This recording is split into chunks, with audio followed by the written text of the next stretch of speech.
A new year, a new US president, but the same old deadlock in the Middle East. I'll ask a senior Hamas official what hope there is for peace between Israel and the Palestinians and why he thinks President Trump could end up adding fuel to the fire.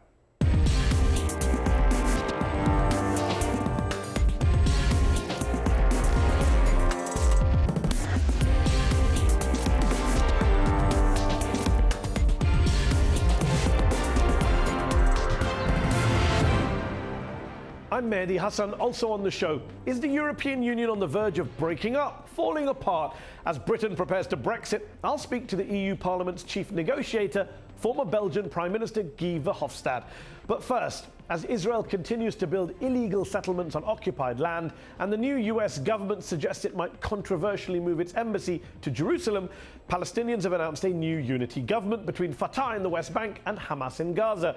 Previous unity governments collapsed pretty quickly. So does this one even have a chance of survival? This week's headliner from Beirut, senior Hamas leader and spokesperson Osama Hamdan.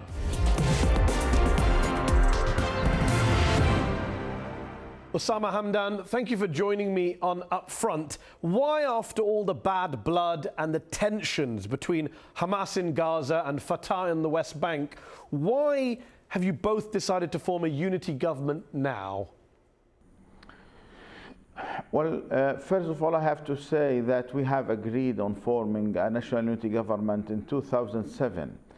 And the situation was not good between Hamas and Fatah at that time, but we both, at least from our side, we believe we have to face the occupation and we need to be united. Unfortunately, this did not happen in the right way for several years. Now we came to this crash point and we both understand we need, as Palestinians, a national unity government. We hope that we can achieve that as soon as possible because the Israelis now are taking over the lands by the settlements. The region is unstable. The international community is not willing to help the Palestinians unless they are united.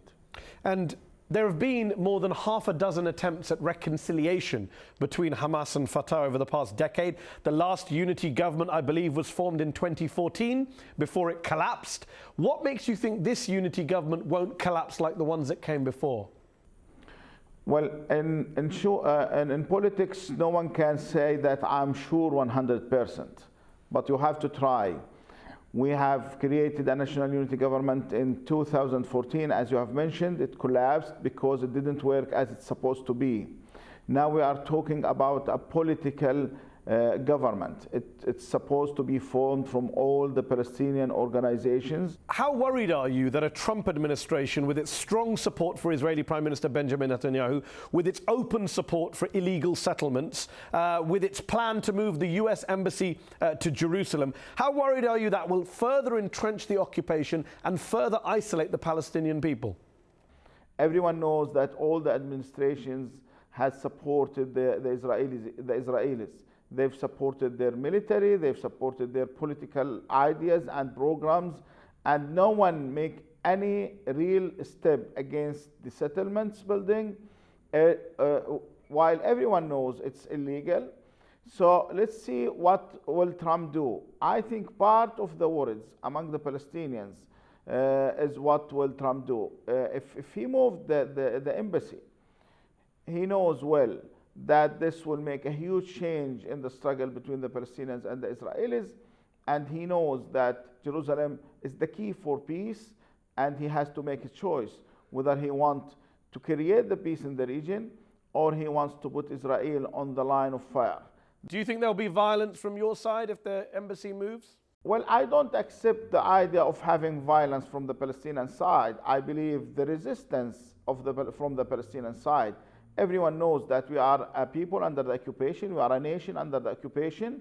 Now, if there was changes or the United States administration tried to make a change in the status of Jerusalem, Al-Quds, that will mean an action from the Palestinian side, and no one can control that. There will be a resistance for this. There will be a resistance against the occupation. And I think this is the idea which Trump must understand. And he has to make his choice. If he wants to be the president who creates peace in the region, of the presidents who added more oil to the fire. He has to make his choice because the Palestinians will not accept to abandon Jerusalem. They will not accept to abandon their rights. The Palestinians are still committed to their rights, still committed to what they have all agreed, that they want their independent sovereign state, and Jerusalem is the capital of the state. You say Jerusalem is the capital of the state. You won't give up on Jerusalem. There is a lot of debate about what Hamas will or won't give up, what Hamas wants from a quote-unquote peace process. What is your end goal as of 2017? Is it the elimination of Israel as documented in your charter, or is it some form of pragmatic two-state solution? Well, I have to say clearly that we in Hamas, we want to liberate the Palestinian lands, and we want an independent sovereign state for the Palestinians with the return of all the refugees, and Jerusalem the capital of our state as Palestinians. Everyone knows that all the Palestinian organizations have agreed on the Palestinian national document, which was signed in 2006. And in 2006, we've said all in this document, as Palestinians, we want to build a Palestinian state on the lines of the 4th of June, 67, including Jerusalem with the right of return of the Palestinians. This is a national Palestinian goal agreed by all the Palestinian organizations. What you're saying is that Hamas would accept a Palestinian state, an independent state, in the occupied territories, in what the world considers occupied, the West Bank and Gaza. You would accept a state on the 1967 lines. Is that a temporary solution, or is that a long-term solution? Well, it depends on the Israelis' behavior. If they accepted that and acted in a positive way, that will be something else. But if they insist all the time to be the occupiers, to take over the lands, to take over the Jerusalem, no one will accept that. No one will stay watching this. Assume they do back off. Assume the Israelis are okay with an independent state on the West Bank and Gaza. Will Hamas be okay with that? If they did that, they will create a chance, and then the Palestinian elected government will decide what will be the next step, and we will accept that. Palestinians often accuse Israel of carrying out war crimes in the West Bank and especially Gaza, a charge supported by many human rights organizations in many cases. But those organizations have also accused Hamas of war crimes as well. A report by Amnesty International in 2015, for example, found, quote, abductions, torture and summary killings of Palestinians by Hamas forces during the 2014 Gaza-Israel conflict. Well, anyone can say whatever he likes. We are talking about evidence. They have to say when and how had this happened. They have to give names. They have to give places. They have to talk about facts. And we are clear. If there is something like that happened, we are ready to investigate, and we are ready to deal with that in a positive way. We are not killing our people. Osama Hamdan, Amnesty International, did a report in 2015 with lots of facts, figures, names, dates. It's not just Amnesty International. Human Rights Watch said last year Hamas, quote, summarily executed alleged Palestinian traitors, engaged in arbitrary arrests, torture of detainees, and, quote, helped fire thousands of indiscriminate rockets and mortars towards Israeli population centers. Those are all potential war crimes. Well, let's separate the issues. Okay. What we have done in our resistance against the occupation is not a war crime. We were defending our own people. The Israelis were launching thousands, hundreds of thousands of rockets against the Palestinians, and in turn we acted against that. And so this is not a war crime. That was our defense against the Israeli war crime towards our people in Gaza. People who say Palestinians who say they've been tortured by Hamas. Do you dismiss them? No, we don't torture them.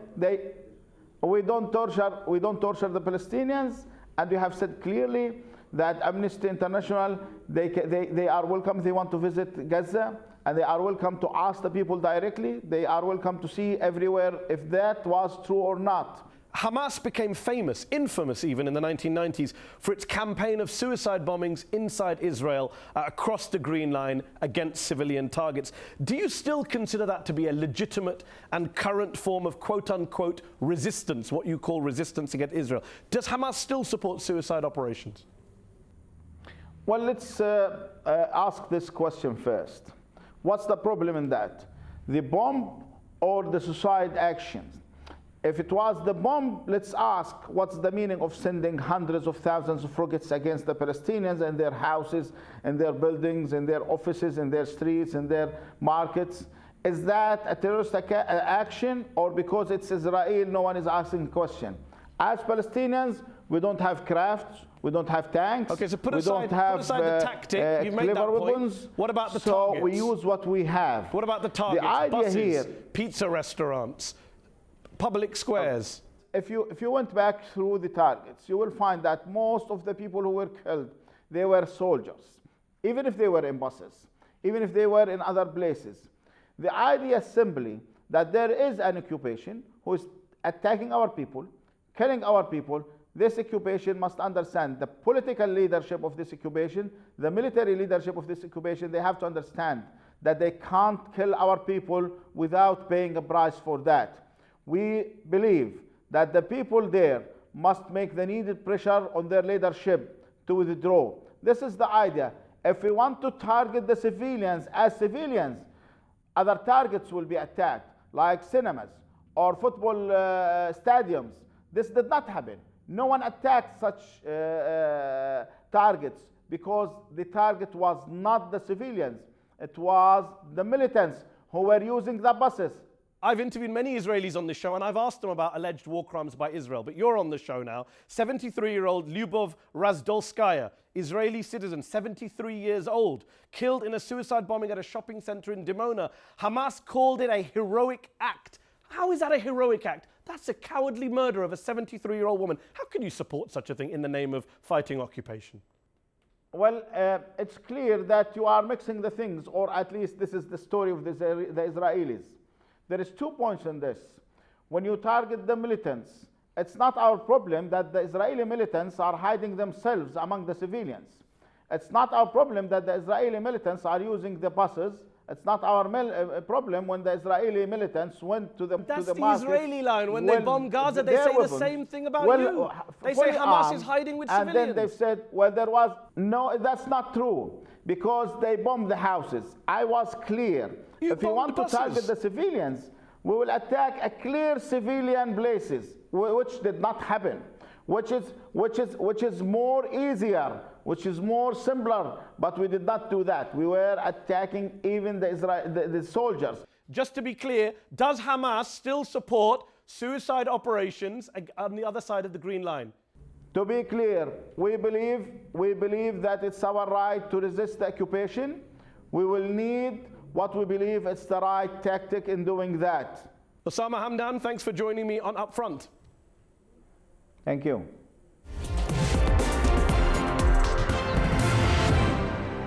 We live apparently in a new age of populism in which nationalist leaders claim to speak for ordinary people. Many have despaired at Trump's victory and the rise of white populism and the rise of populism in Europe, in an era in which global elites must heed the warning of populist rage. The thing is, many of these right-wing populist leaders themselves look more like members of the elite to me. Some might say they're fake populists. Take President Donald Trump and his close pal, the former UKIP leader and Brexit mastermind, Nigel Farage. Yes, that's the two of them, real men of the people, taking a picture of themselves flanked by the marble walls and glistening golden doors of Trump's penthouse palace. Yep, the populist champions of the white working class. I love the poorly educated. Trump, lest we forget, is a self-proclaimed billionaire, tax avoider and real estate tycoon who has spent decades stiffing contractors on his various construction projects, is promising tax cuts, most of which will benefit the top 1%, and lives in a penthouse literally made of gold. Blue-collar billionaire? And Nigel Farage is the private school-educated son of a stockbroker, who himself was a commodities broker in the City of London before spending the past 17 years as a member of the European Parliament, where he's admitted to claiming more than £2 million in expenses. Working class hero, eh? Across the rest of Europe, it doesn't get much better. In France, National Front leader Marine Le Pen cleverly pushes a, yes, left-wing, anti-free trade economic program in the poorer industrial north of the country, while her niece Marion pushes low-tax, minimal state liberalism that appeals to the party's middle-class demographic in the southeast. Le Pen herself, a lawyer by training and an elected politician for the past 19 years, has been accused of underestimating her wealth by a third, has been linked to the Panama Papers tax haven scandal, and has borrowed money from Russian banks. But she, apparently, is the political and economic outsider who's going to stick it to the man. Then there's Geert Wilders in Holland, who has cynically positioned himself as anti-austerity, given unpopular austerity measures are associated with the evil EU, but who's on record backing lower taxes, fewer rules, and the ruthless shrinking of the government. Champion of the little guy? Not so much. Look, fake populists are everywhere, and yes, they've stolen some of the left's clothes. So given left-wing parties keep picking establishment-friendly centrists to lead them, rather than real economic populists, maybe they should stop being surprised when voters opt for the fake populists instead.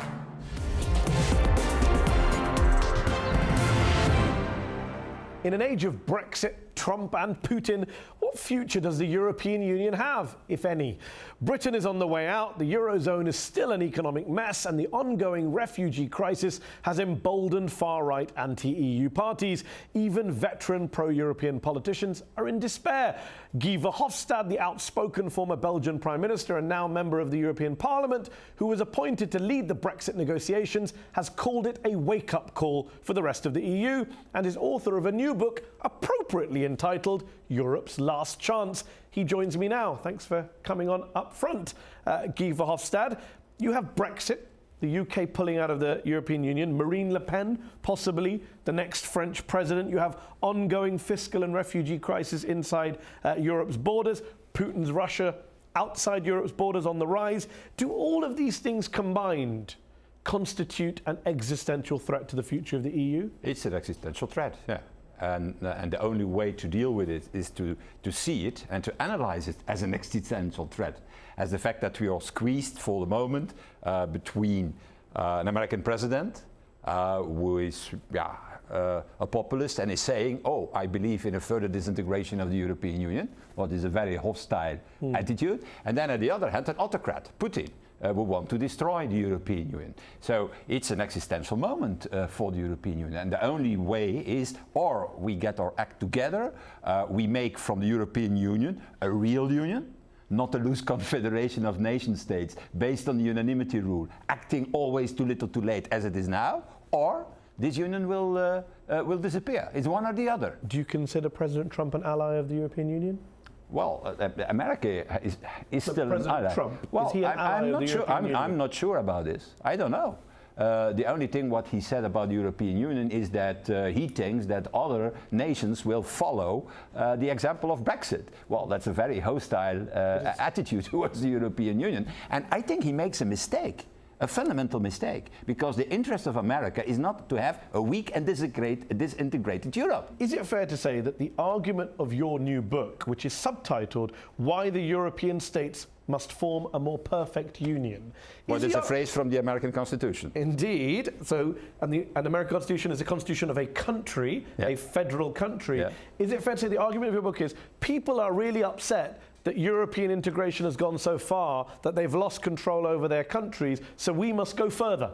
No. How is that a solution to the problem? That is not to create a country of Europe when people are very hostile to the idea of a country. But that's not the attitude in Europe. The attitude in Europe of the citizens is very critical towards the European Union as it works today. But if you ask them, do we need more Europe, for example, to fight terrorism? Do we need more Europe, for example, to strengthen our position in the world? Everybody says, all the citizens, 70 to 80% says yes. If you ask them, even in Britain, do you want a European army? There is a majority of the citizens who say yes. So that is your model, the US model of a nation state? I think that what we have to do is exactly, and that is what the founding fathers, that is a story that I'm telling in the book. The founding fathers in the 50s had that idea in mind, that of a federal union. And a federal union doesn't destroy the nation states. That is the mistake. It's not a super state where everything is decided in Brussels and so on. Let me tell you, you know what the budget is of the European Union? 1% of the European GDP. That's fine, but you want it to be more. So that's not a very good argument. You know, that's not a very good argument. It's a very small now. Let's make it bigger. But you want it bigger, do you not? How many it is in America? Bigger, don't you? How many it is in America? It's a very simple question. You want the budget to be bigger, don't you? Naturally, because otherwise you cannot. I'm not sure the European voters want it to be bigger if you put it to them in a poll. That is a misunderstanding from your side. No, you told me. Is there polling evidence that says voters in Europe want more the EU to have a bigger budget? All surveys. Yes or no? Yes. All surveys indicating that citizens ask for more European policies on migration. According to polling by Pew, hold on, let's have some numbers. Let me put some numbers to you, because you're not giving me any numbers. Between 60 and 80% of people ask for more European action. But, and that's the problem, and that's the mistake you are making, they don't want the way the European Union is working today. As a very bureaucratic, ineffective organization. And that's the point. And the mistake that you make is you mix both. The feeling against the European Union. You accept the feeling is anti-EU? Anti-EU today. That's what I do in my book. My book is more critical towards the European Union than most of the books that have been published by Eurosceptics. Let's just get some clarity, though. What I don't seem to get here is you're admitting that they're against the EU today. I think polling by Pew shows almost half of German, Spanish and Dutch voters, 6 in 10 French voters have an unfavourable view of the EU. 48% of Italians would vote to leave. 34% of Germans would vote to leave the EU. Your pro-EU position is starting to become a minority view in many cases. Absolutely not. Okay, may I rectify you? Since the Brexit, we see a drop of all these figures. Of people who want to go out. So, for example, in the Netherlands, there was, in the past, 50% of the people wanted to go out of the European Union. Now that has dropped to only 30%. So you think the public are with you? Well, the public is changing. The mood in the public is changing. People are saying we can be very critical, and with reason, towards the European Union, but to leave it, that's a stupid idea. And that is what you feel now since the Brexit.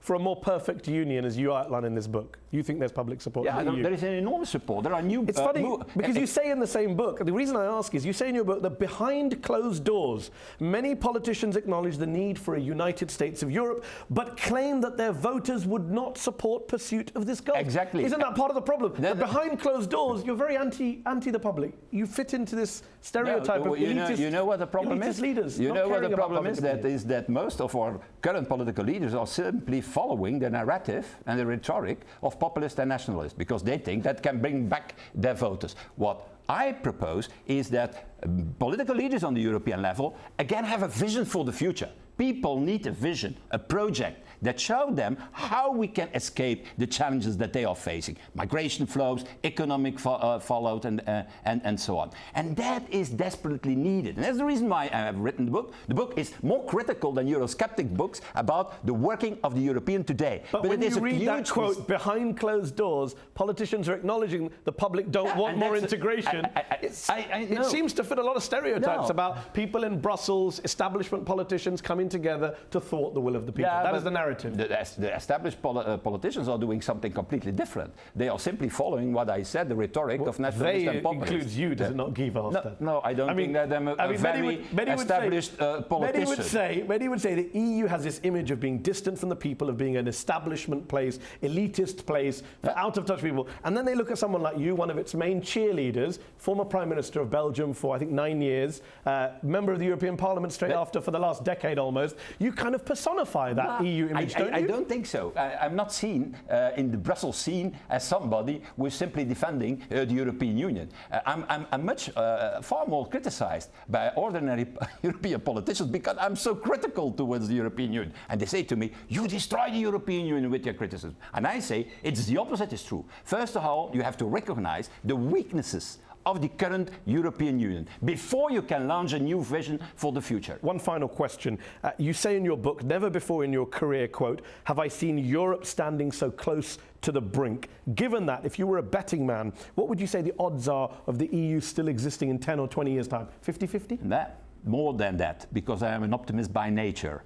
And I believe that optimism is a moral duty in politics. And I believe that we can get our act together and then we can build up a European Union that can be an example as a supranational organization worldwide. And if you don't get your act together, would it really be such a bad thing if the EU didn't exist? It should be a disaster, because don't forget what happened before the European Union existed. We were the battlefield of the world. 20 million people have died in ethnic cleansings, in wars in Europe, because of nationalism. Never forget that. Nationalism in Europe, that's a disaster, that's a tragedy. And all this nationalist rhetoric that I hear also in America, they don't know very well their history. They don't remember the 20 million people that died on the battlefields and in the pogroms in Europe. Never forget it.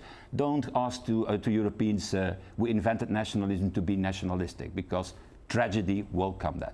Guy Verhofstadt, thanks for joining me on UpFront. That's our show. Up Front will be back next week.